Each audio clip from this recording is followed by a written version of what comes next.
Winter Pet Care Guide for your furry friends. Humans are usually confused about how to prepare their pets for the winters. Do your furry canines need a jacket? Can our cute feline venture out? Making pets comfortable through the winters needs careful planning. As winter approaches, pet parents should ensure they've checked all the boxes for their beloved furry babies. Devanshi Shah, founder and CEO, Petkonnect, shares ways to prepare your pet to stay warm as the cold sets in. Know the breed. While many short-haired animals greatly benefit from coats or warm clothing, there are many animals that don't need such support. Considering a large population of Huskies, Golden Retrievers, St. Bernards, Chow Chows and similar long-haired animals in India, coats in the winter are not required and could potentially lead to skin irritation. To stay up to date with latest top stories, make sure to subscribe to this YouTube channel by clicking the button above this video. Keep them cladded. Unlike stray and wild animals, pets that grow up in homes sometimes, when not exposed to outdoor conditions, do not develop a tolerance for them. Especially if your pet is thin-coated, make it wear something warm.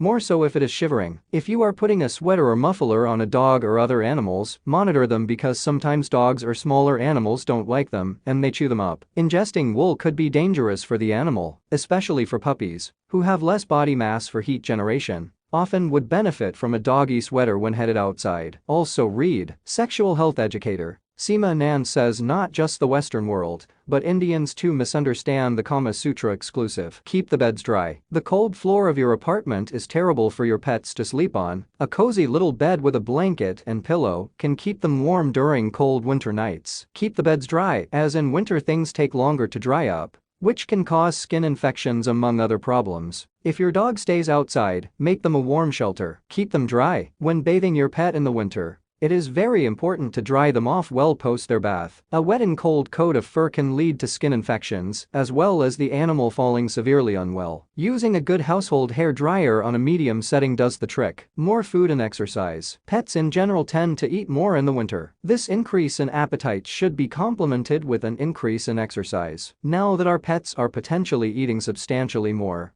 there is a high probability of weight gain which can lead to obesity. Obesity in animals can lead to many issues such as cancer, diabetes, heart disease, bladder stones, and must be avoided. The upside is that you don't have to worry about your pet getting a heat stroke from the summer sun, and so they can take much longer walks and have longer play sessions outdoor. Shield the paws. Keep track of pets' paws during winter. In cold conditions, paws are prone to cracking due to dryness and even bleeding in some severe cases. It's important to keep paws well moisturized to avoid such ill effects, as they can lead to serious pain, making it difficult for pets to walk. Add a little fat to the diet so the coat remains moist in the winter. Consider purchasing a snout balm and a paw balm. Keep away cold water or food. This is an important practice. Only give room temperature water and warm food to your pets. Cold water and food during the harsh winter can make them fall sick and catch a cold. Take notice of the weather outside. Avoid taking your dog out at times when it is very cold, rainy or smoggy. In places where the pavement could be very cold, don't walk your dog on that directly, because some dogs have sensitive paw pads. Be careful using heaters. Direct rod heaters tend to get very hot, and if your pet doesn't know better, they could seriously harm themselves trying to lick or smell the heater. Ensure animals do not have access to the heaters. Also, it is recommended to use oil-based heaters that are less hot to the touch and would cause less damage. Be alert and aware. If the pet is shivering, whining, seems weak, or starts looking for warm places to burrow, you should get them back inside quickly, because they are showing signs of hypothermia. In case you are suspecting that to be the case, consult a veterinarian as soon as possible.